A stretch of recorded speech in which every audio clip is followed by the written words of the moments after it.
We hoist these flags every year and beat our chests every 15th, proclaiming ourselves free. Ab hum azad hain.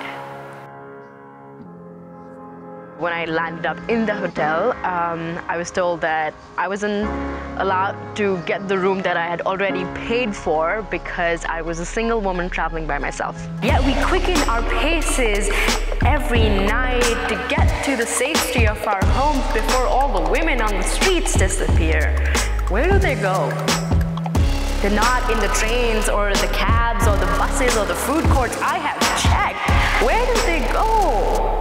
So between the sunrise and the sunset and the tick, tick, tick of the rape clock, we huddle together, making choices between our safety and our hopes and dreams. So ask yourself, are we really free? Kya hum sach mein azad hain?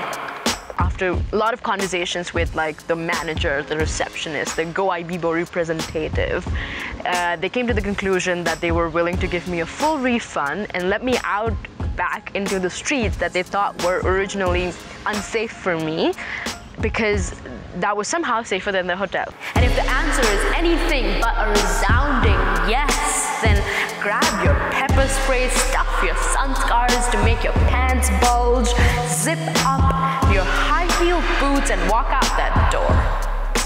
For you are the new age freedom fighter. Here to ask questions that disrupt. Here to cause a scene. You, the sanskari girl who doesn't go out of her house after 8 p.m. is here to cause a scene. You could be the first girl to ask your teachers, why is it that the length of your skirt, the number of your male friends, the straightness of your hair is such a topic of conversation in the staff rooms? So I was really confused why they were not willing to let me have a room. So the confusion turned into rage when I realized that it was completely baseless because it was in their policies to not let a single woman stay in the hotel, but a single man could. So that was, well, very, very frustrating, very outrageous.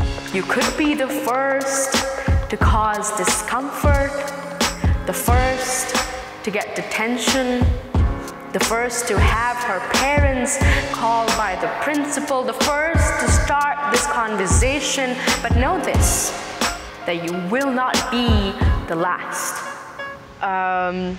So when I was literally standing in front of the hotel on the streets, I was furious, and the only thing I could think of was to make a Facebook post about it, so I did. There was an entire flood of feedbacks where people were very supportive and telling me their own stories. Literally a week later, something similar happened in Bangalore, where a Muslim and a Hindu couple was denied hotel room again. And I think what I did or what happened in that one situation has brought forward a flood of such policy regulations, such unjust biases in the country, and has created a conversation. You could be the first to be turned away without an explanation.